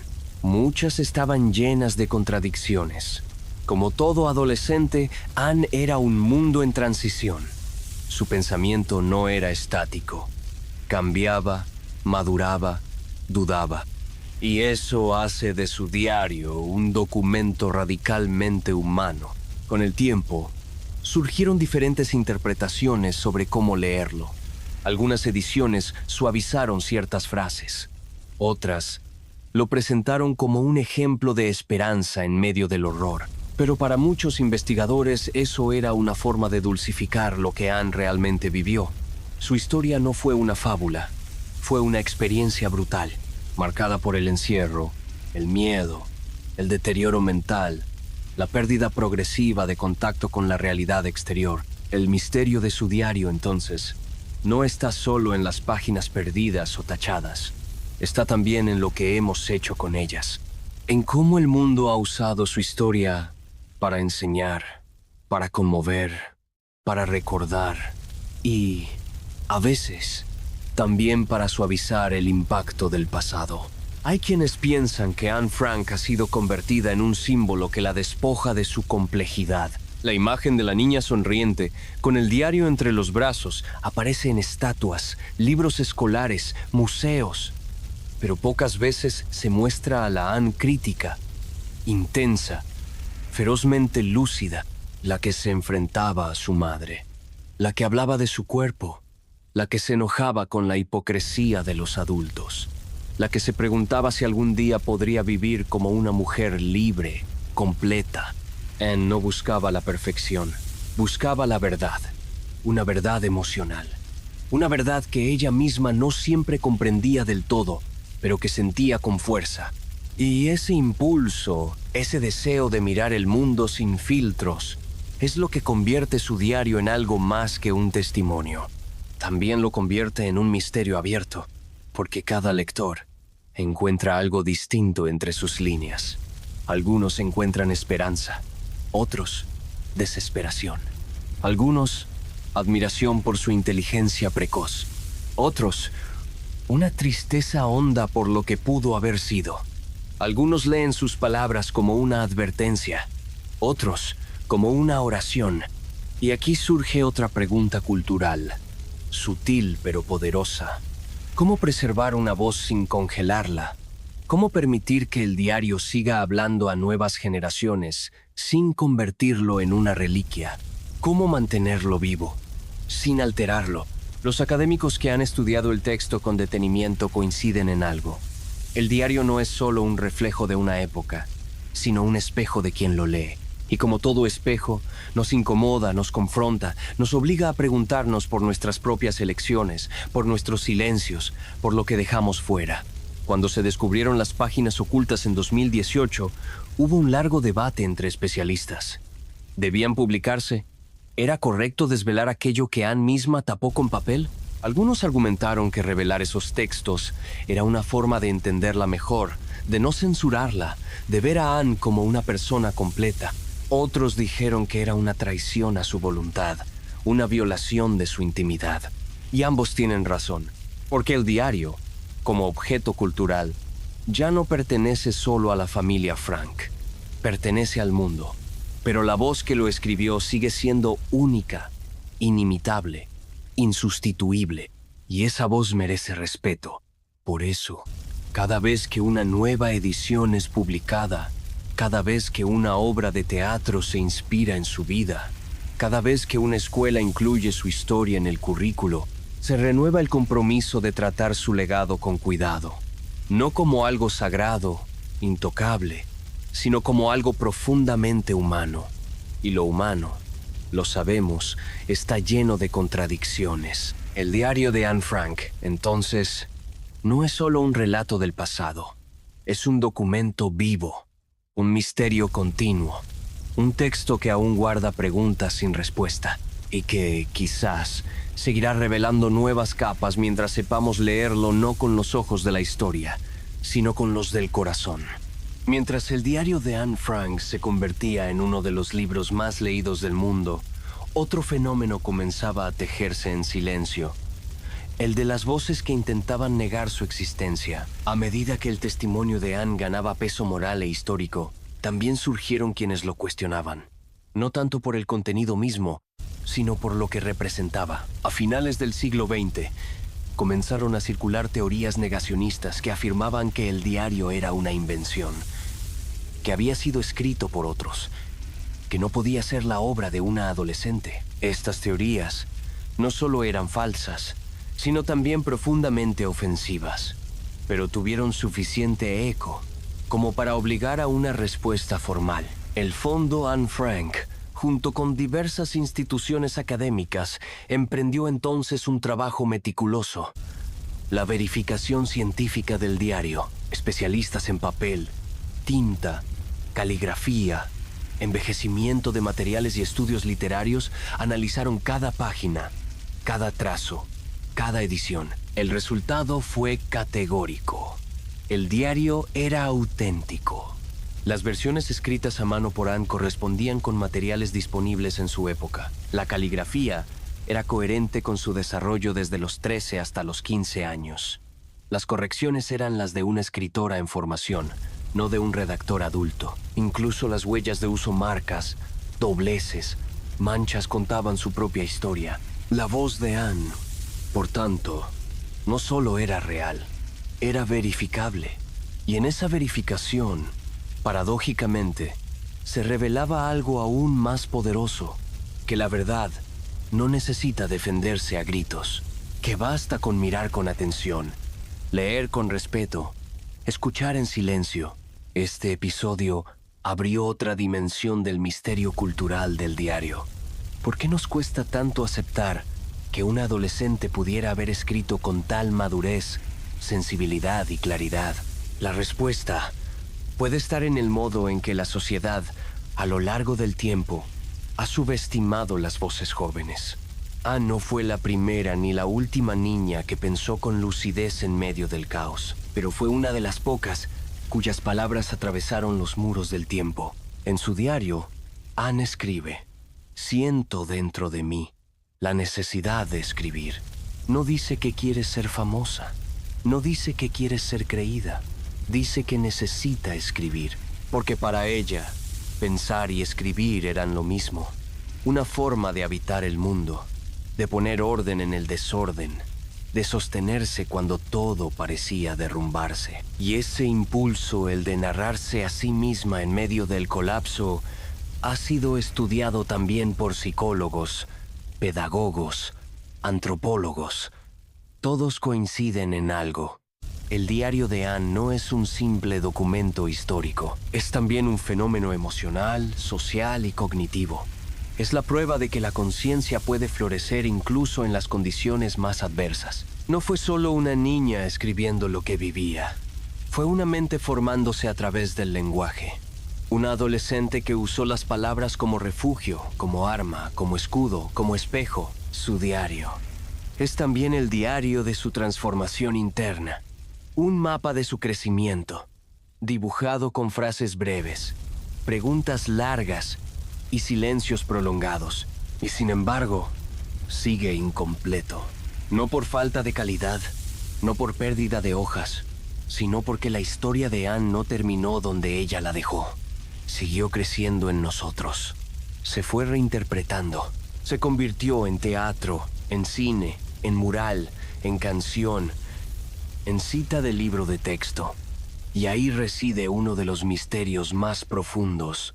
Cómo una voz que fue silenciada ha logrado multiplicarse sin descanso, tal vez porque no hablaba desde el poder, ni desde la experiencia, ni desde el conocimiento académico.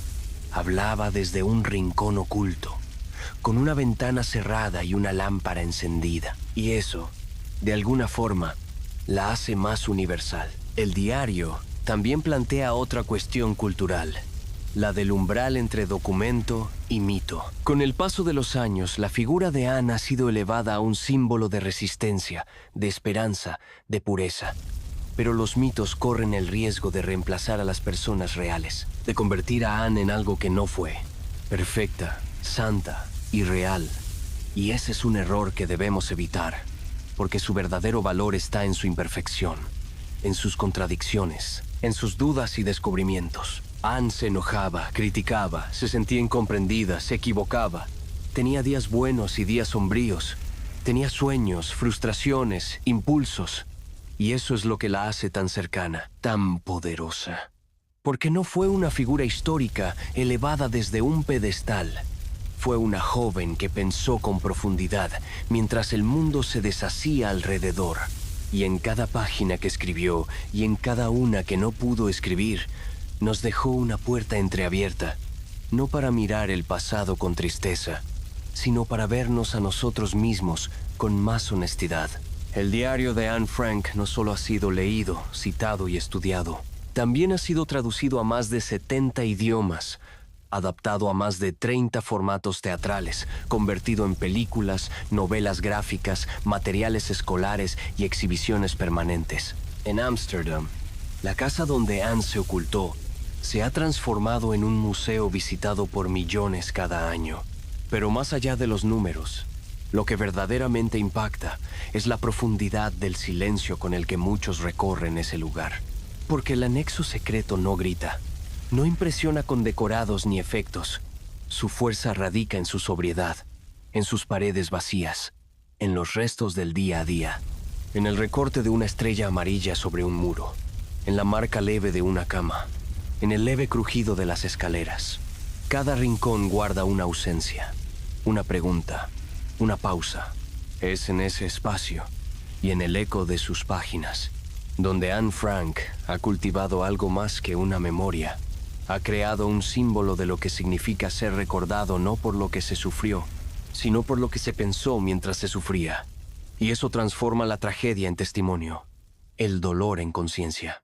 Muchos museos, memoriales y centros educativos han utilizado el diario como punto de partida para hablar de derechos humanos, libertad de expresión, diversidad religiosa y cultural. Pero incluso estas interpretaciones deben manejarse con cuidado. Porque si se fuerza el mensaje, si se reduce el diario a una sola enseñanza, se corre el riesgo de aplanarlo. Anne no escribió para hacer lección, escribió para existir. Y por eso, cuando se lee su diario, no se encuentra una moraleja. Se encuentra una vida suspendida en medio del tiempo, una conciencia que se va afinando día a día, que pasa de la rebeldía a la introspección, del enojo a la gratitud, del miedo a la aceptación, y que lo hace con una honestidad que aún hoy desarma. Lo que no escribió, sin embargo, es igual de importante que lo que sí dejó. Las páginas que no alcanzó a completar, los relatos que quedaron detenidos, las ideas que se disolvieron en el tiempo, representan esa parte de la historia humana que siempre queda en penumbra, que no se puede archivar, que no se puede digitalizar, que vive en la memoria de quien observa con atención. Existen cartas que nunca se enviaron, libros que nunca se publicaron, amores que nunca se confesaron, proyectos que quedaron en el tintero. En cada vida interrumpida hay una historia que no se terminó de contar. Y el diario de Anne Frank es el espejo más delicado de esa condición, porque no hay un cierre definitivo, no hay punto final. La última entrada conocida, escrita el 1 de agosto de 1944, no anuncia nada especial, no predice lo que vendrá, no se despide, termina como cualquier otro día, con reflexiones sobre su doble identidad, sobre la imagen que da al mundo y la que guarda para sí. Y ese detalle, tan cotidiano, tan profundamente humano, es lo que más conmueve. No hay gran revelación, no hay aviso, solo una vida vivida hasta donde se pudo. Y en esa vida, los espacios en blanco son tan significativos como las palabras, porque nos recuerdan que siempre hay algo más, algo que no se dijo, algo que se quedó en el aire, algo que tal vez debía quedar allí, como parte de lo invisible que también compone una persona. Cuando alguien abre el diario de Anne Frank, no está solo leyendo un texto, está entrando en un mundo suspendido, en una habitación sin ventanas, en una adolescencia que se alzó contra el silencio. Está escuchando los latidos de una voz que no pudo seguir escribiendo, pero que sigue hablando. Y en ese acto íntimo leerla, sin prisa, sin juicio, sin filtro, algo cambia. Porque uno ya no puede salir igual de esa lectura. No porque haya aprendido una lección histórica, sino porque ha estado por un momento dentro del alma de alguien que vivió intensamente, que sintió profundamente y que, aún sin saberlo, nos dejó uno de los retratos más puros del ser humano en medio de la oscuridad. Lo que no escribió es lo que nos toca completar, no con tinta, ni con ficción, sino con memoria, respeto y la promesa de no dejar que su voz ni la de tantos otros vuelva a quedar en el silencio. Lo más extraordinario del legado de Anne Frank es que ha perdurado no por su grandilocuencia, sino por su intimidad. No hay en su diario grandes declaraciones políticas ni denuncias explícitas contra el horror. No hay listas de atrocidades, ni cifras, ni escenas de violencia. Lo que hay es el detalle minúsculo, la textura de un día, la sensación del encierro, el paso del tiempo, el olor del pan viejo, el roce de una voz en la oscuridad. Y sin embargo, Ese relato aparentemente modesto ha generado una de las resonancias morales más profundas de la historia moderna. Quizá porque sin proponérselo Anne tocó el corazón mismo de la pregunta ética. ¿Cómo conservar la humanidad en medio de lo inhumano? ¿Cómo pensar con claridad cuando todo empuja hacia el miedo? ¿Cómo seguir siendo uno mismo cuando se ha perdido el derecho a ser? Lo que no escribió en su diario, las páginas ausentes, los pensamientos no registrados, las palabras que nunca llegaron no son un vacío, son un espacio sagrado, un silencio que no exige ser llenado, sino respetado. Un lugar donde podemos detenernos, sin prisa, para imaginar, intuir, sentir, porque cada lector completa ese espacio a su manera. Algunos lo hacen desde el duelo, otros desde la memoria activa, otros más desde el aprendizaje. Y en cada uno de esos actos, lo ausente se transforma en presencia. El misterio de lo no escrito también tiene un valor reparador. Nos recuerda que no todo debe ser documentado para tener sentido, que hay pensamientos que no necesitan testigos, que existe un tipo de verdad que se siente, aunque no se diga. Anne no alcanzó a narrar sus últimos días, pero su ausencia está tan llena de sentido como su voz. Y eso plantea una reflexión más profunda. ¿Cómo tratamos la memoria de quienes no pudieron contar su historia? ¿Qué hacemos con las voces que fueron silenciadas antes de ser escuchadas? ¿Cómo evitamos que el olvido se convierta en una segunda pérdida?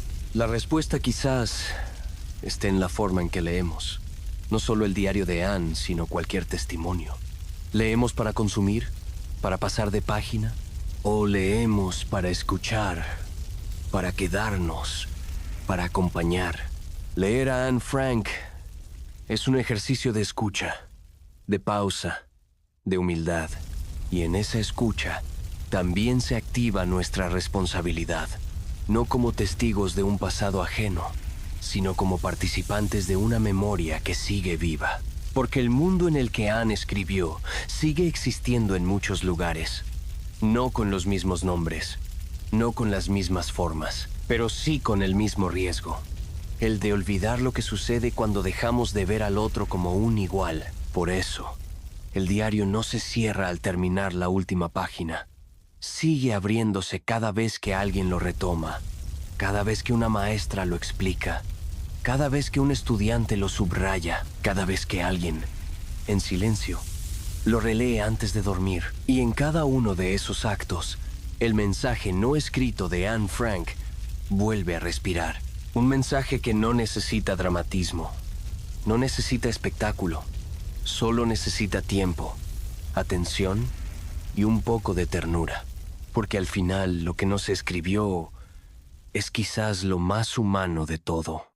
Mientras Anne Frank vivía encerrada en el anexo secreto de Prinsengracht 263, apenas podía imaginar cómo transcurría la vida afuera. Las ventanas estaban cerradas, las cortinas siempre corridas. La radio era su único vínculo con un mundo más allá de los muros. Y aún así, cada sonido lejano, una campana, un motor, una carcajada callejera, llegaba como una postal de una vida que ya no era la suya. Allá afuera, en Ámsterdam, la vida seguía, aunque fuera con otro ritmo. Había cafés que aún abrían sus puertas para clientes seleccionados, restaurantes donde algunos privilegiados seguían brindando, aunque con menús más reducidos. Hubo quienes celebraron bodas, cumpleaños, aniversarios, incluso mientras las redadas aumentaban y las listas de deportación se alargaban. Para algunos, la guerra era una molestia incómoda, para otros una oportunidad económica, y para otros más un rumor lejano que afectaba a otros.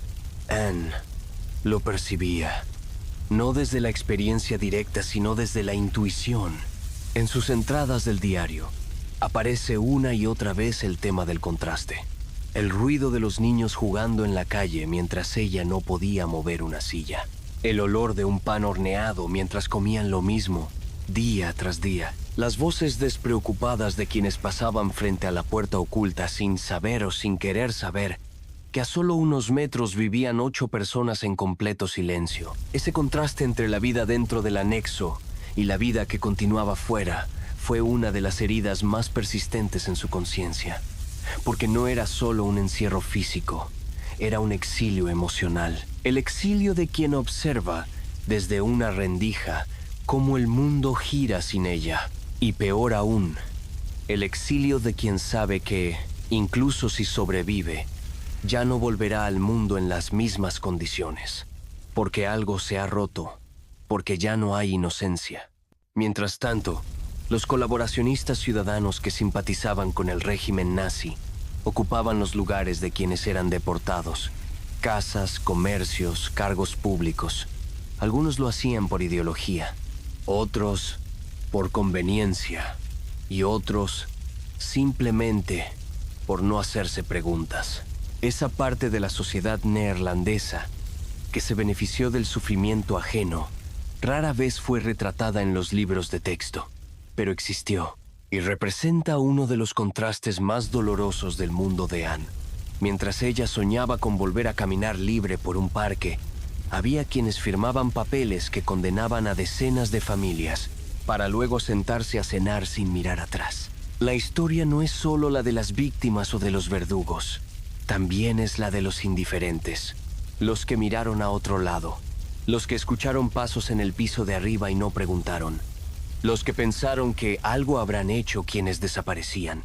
Ese otro lado del contraste, la comodidad frente al silencio ajeno, también forma parte del retrato completo. Y lo sabían. Aunque no lo dijera con palabras duras, lo intuía.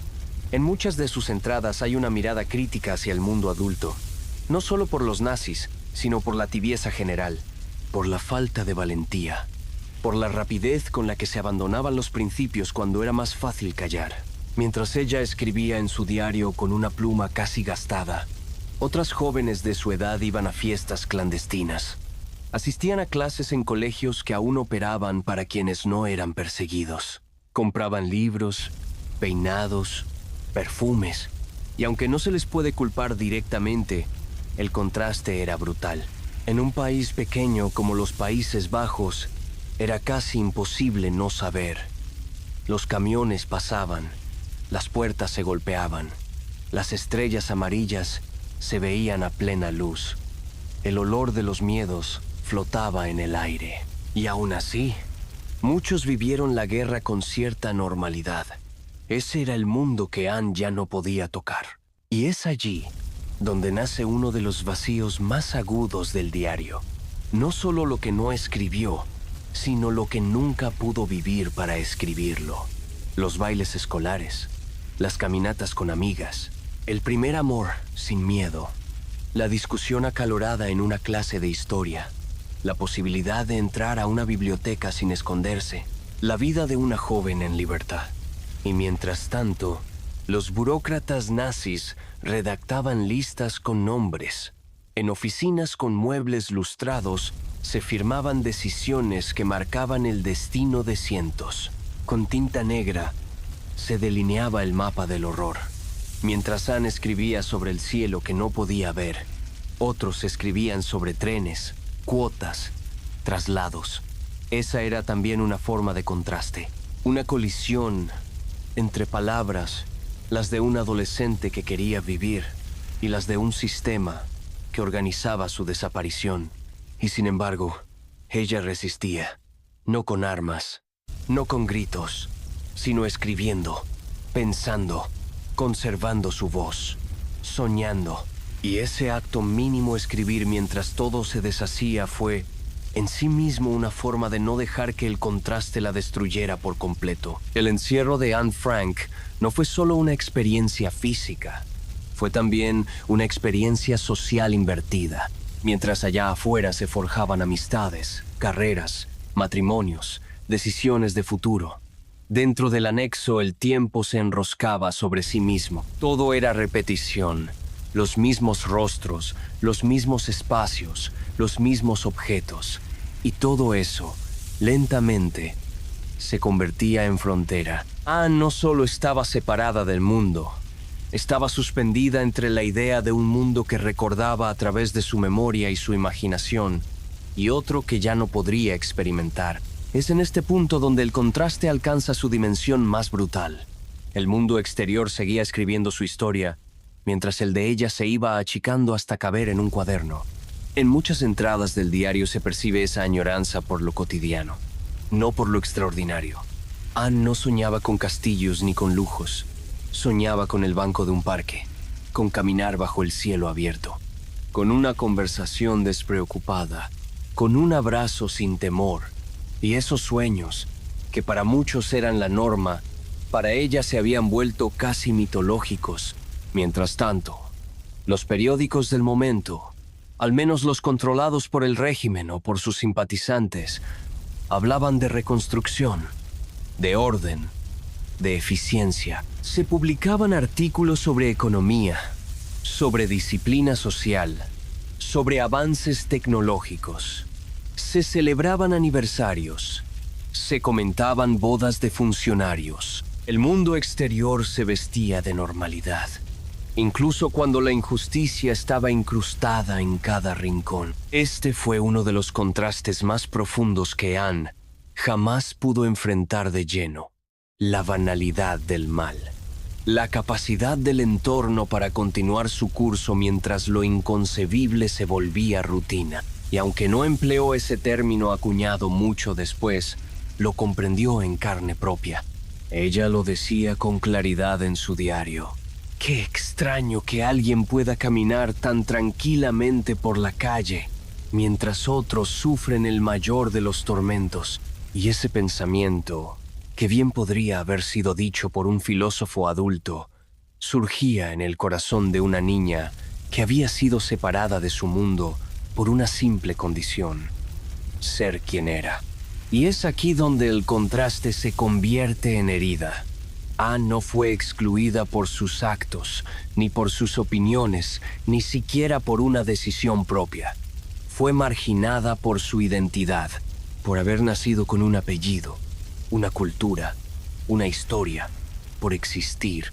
Mientras tanto, en el exterior, se desarrollaban redes de élite social, política, incluso cultural, que tejían un presente donde ciertos cuerpos, ciertas memorias, no tenían lugar. Quienes encajaban en esa nueva estructura de poder adaptaban su vida al nuevo orden. No todos compartían el odio, pero muchos compartían el silencio. Y ese silencio, a veces más que las palabras, construye un muro más grueso que el concreto. Anne sabía que había personas afuera que la habrían ayudado si pudieran. Sabía también que otros preferían no saber, que no todos los vecinos eran aliados, que no todos los amigos eran verdaderos. Y ese conocimiento, en plena adolescencia, es un golpe silencioso que modifica la forma en que uno confía en el mundo. Algunos de sus amigos no volvieron a escribirle. Otros simplemente desaparecieron. Algunos, quizás, pensaron que sería mejor no meterse, que ya pasará, que tal vez estén bien. La historia del anexo es también la historia de una sociedad en negación. Y cuando uno compara esa negación con la lucidez con la que Anne escribía, el contraste se agudiza. ¿Cómo es que una adolescente encerrada tenía más claridad sobre el mundo que muchos adultos libres? Tal vez porque el dolor afina la percepción. Tal vez porque el silencio obliga a pensar más despacio. Tal vez porque cuando se pierde todo lo externo, lo interno se vuelve más nítido. Y eso se percibe en la manera en que Anne reflexiona sobre el mundo, no con resentimiento, sino con una mezcla de tristeza, compasión y asombro. No odia a quienes están afuera, pero tampoco los idealiza. Sabe que el mundo no es justo, y aún así, en lugar de rendirse, decide observarlo, describirlo, preguntarse por qué. Ese acto de preguntar sin esperar respuestas es uno de los gestos más valientes que dejó en sus páginas, porque lo hizo desde la marginalidad, desde el rincón más oscuro de una sociedad que ya había decidido quiénes valían y quiénes no. Y sin embargo, cada vez que escribía, Anne reclamaba para sí el derecho a ser alguien, a tener un pensamiento propio, a formular una duda, a nombrar el mundo desde su rincón. Esa fue su resistencia más profunda. No con las armas, no con discursos, sino con el lenguaje cotidiano de una joven que se negaba a desaparecer del todo. Mientras tanto, allá afuera, las élites seguían tomando decisiones, seguían ocupando cargos, seguían construyendo un relato donde nombres como el suyo no aparecían. Pero ahora lo sabemos. Ese relato estaba incompleto, porque la verdadera historia de un tiempo no la escriben solo los vencedores ni los poderosos. La escriben también y a veces sobre todo aquellos que fueron silenciados, aquellos que no tuvieron micrófono, pero sí voz, aquellos que no fueron escuchados entonces, pero que hoy resuenan con más fuerza que nunca. Anne Frank no participó de la vida social de su tiempo, pero su ausencia se ha vuelto presencia en cada rincón donde se pregunta, ¿quiénes quedaron fuera de la historia que nos contaron? El mundo al que Anne Frank no podía acceder no era solo el de la libertad física, sino también el de los privilegios. Desde el anexo oculto, se preguntaba a menudo cómo podían continuar existiendo tantas diferencias entre las personas. Su encierro, forzado por el odio y la discriminación, le dio una visión singular del mundo social que la rodeaba, un mundo que la excluía con un orden silencioso pero brutal. Mientras algunos ciudadanos neerlandeses sobrevivían al conflicto gracias a sus conexiones, a su apellido o a su colaboración con el régimen, otros como Anne y su familia eran reducidos al silencio, a la invisibilidad. Y no solo por los nazis, sino también por el abandono de buena parte del tejido social. El contraste entre quienes podían seguir con sus vidas y quienes eran borrados sin ruido fue una de las verdades que más la acompañó durante su encierro. En uno de los pasajes más agudos de su diario, Anne escribió: «Siento que hay una barrera de cristal entre yo y el mundo exterior». Esa frase, sencilla, encierra una idea poderosa. Lo que la separaba del resto no era solo una pared, ni una puerta secreta. Era una distancia simbólica, emocional, estructural, una barrera que no se rompía con ruido, sino que se mantenía intacta con indiferencia. Esa barrera la hizo observar el mundo con una sensibilidad muy particular. Aunque no salía del anexo, leía noticias, escuchaba la radio, conversaba con los adultos, observaba con atención a quienes la rodeaban. Y con todo eso, fue construyendo una mirada social madura, crítica, empática. Una mirada que no se limitaba a su propia experiencia, sino que intentaba comprender el funcionamiento de la injusticia en general. Una adolescente encerrada, sin acceso a la calle, a las escuelas, a la vida social, fue capaz de entender dinámicas de exclusión con una profundidad que aún hoy nos interpela. Y es que la historia de Anne Frank no es solo una historia de víctimas y verdugos. También es una historia sobre cómo se configuran los privilegios. Quienes podían circular libremente por Ámsterdam, quienes tenían acceso a información, a recursos, a protección, no lo hacían necesariamente por mérito propio. Lo hacían porque pertenecían al grupo correcto bajo la lógica del régimen. Anne lo entendió. No solo lo intuyó, lo escribió, lo analizó, lo transformó en pregunta. Y ese gesto convierte su diario en un documento único, porque no solo relata lo que vivía, sino que lo piensa, lo interroga. No acepta el mundo como le es presentado, lo revisa desde su rincón, desde su mirada infantil que se hace adulta, sin poder evitarlo. Y aquí se vuelve a hacer presente el gran contraste. Mientras muchos adultos asumían como normal la lógica de exclusión, Anne, una niña, la desafiaba con su pensamiento. No gritaba, no hacía panfletos, pero tampoco callaba. Su resistencia era silenciosa pero firme.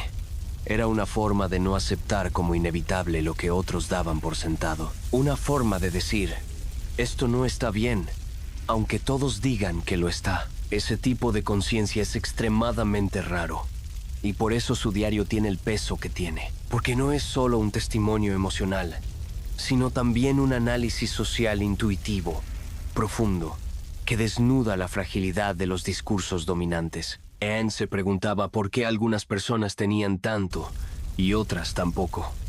¿Por qué había gente que podía denunciar con libertad y otras que eran deportadas sin juicio? ¿Por qué había quienes ignoraban la injusticia con facilidad?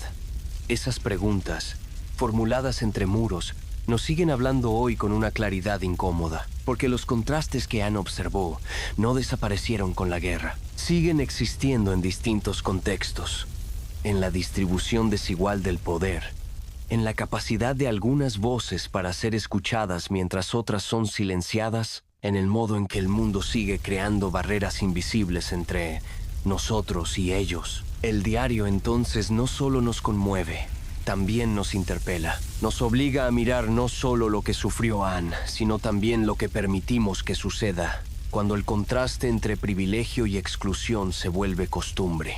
Anne, desde su encierro, soñaba con un mundo más justo, pero no lo soñaba de manera ingenua. Sabía que era un deseo difícil, y aún así, seguía escribiendo. Porque en cada palabra había una semilla de ese futuro posible, y ese futuro aún está en nuestras manos. Durante los años en los que Anne Frank estuvo escondida, el mundo exterior siguió construyendo su propia versión de normalidad. Las grandes capitales europeas, incluso en plena guerra, mantenían sus cafés con tertulias, sus universidades activas, sus funciones de teatro, sus cenas con etiqueta, sus periódicos impresos cada mañana. En esos salones iluminados y en esas columnas editoriales, la guerra era una palabra, un tema, un titular, no una amenaza directa, no una vivencia. Ese era el contraste más hiriente.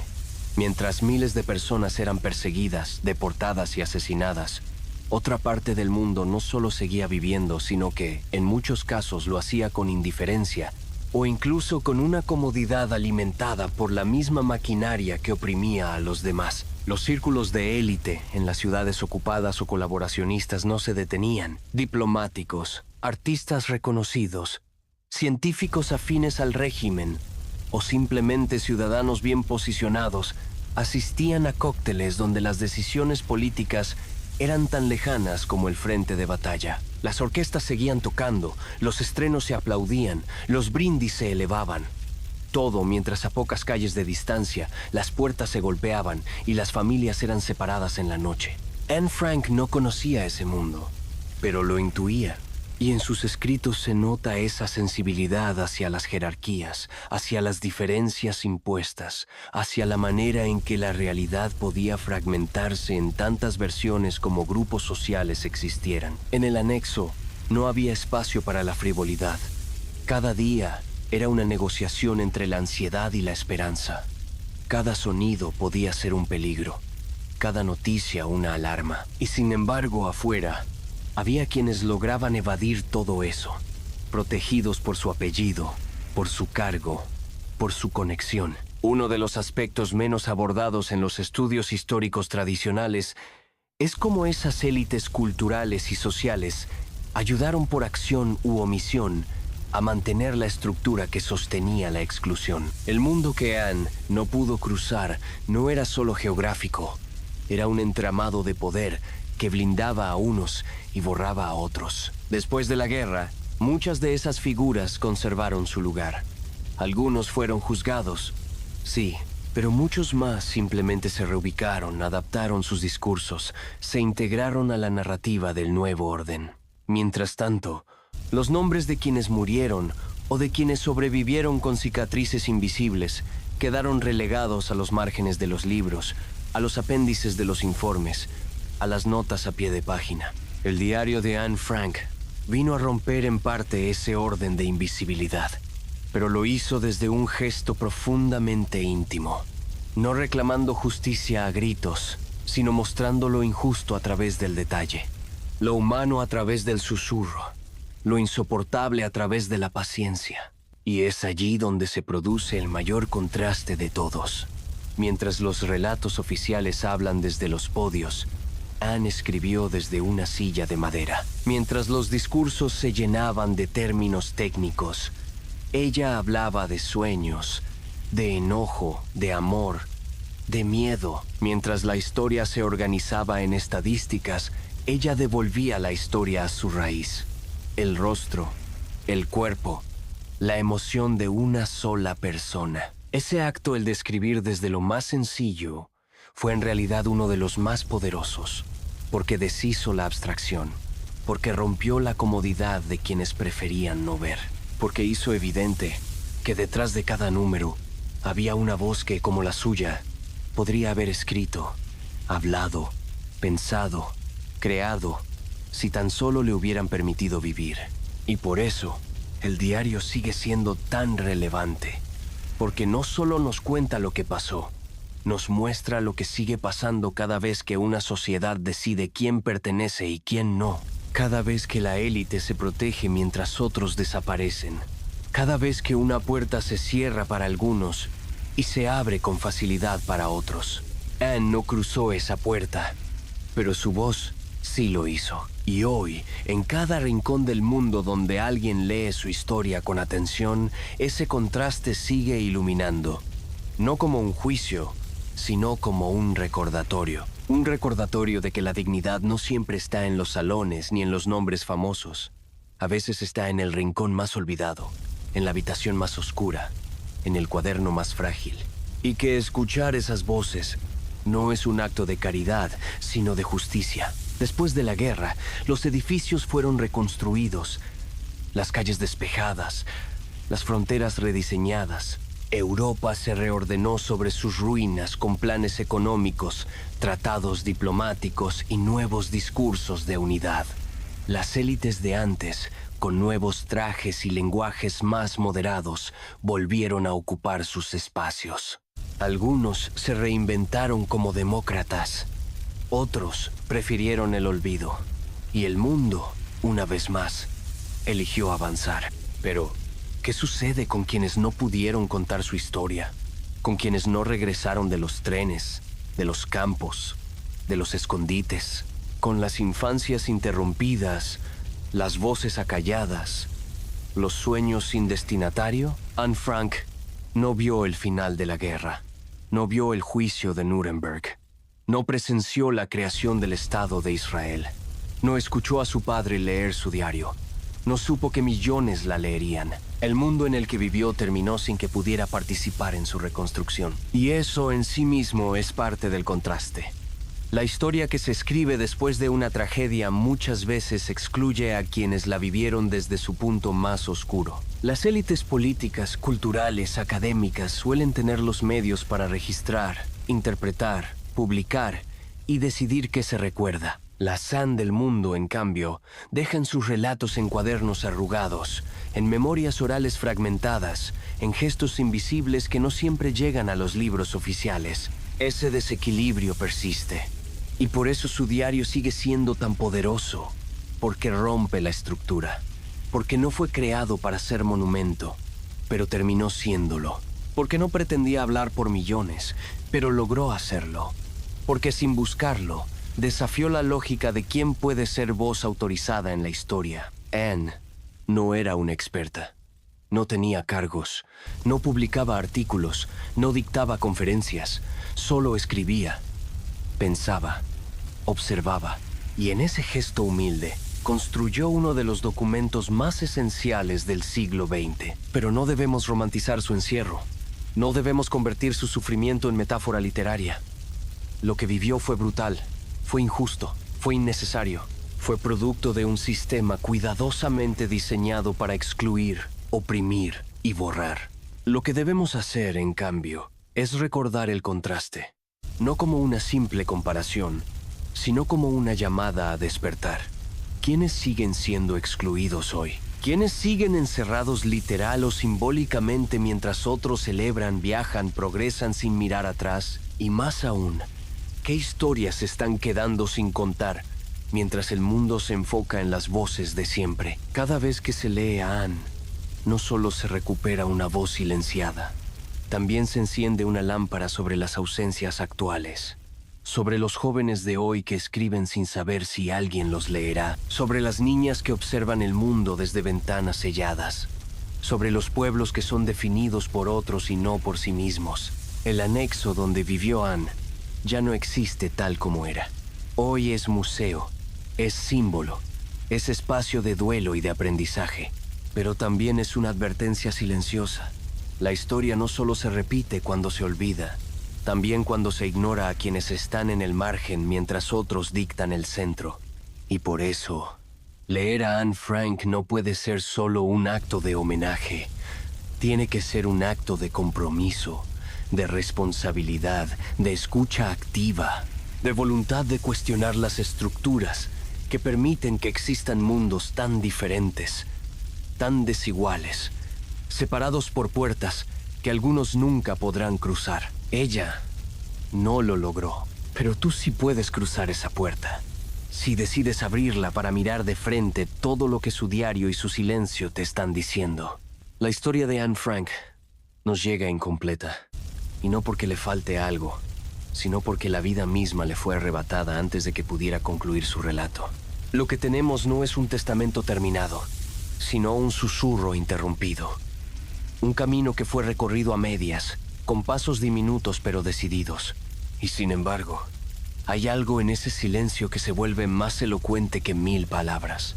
Porque el diario no se cierra con una despedida, se corta, como se corta un hilo en pleno tejido, como se apaga una vela antes de tiempo.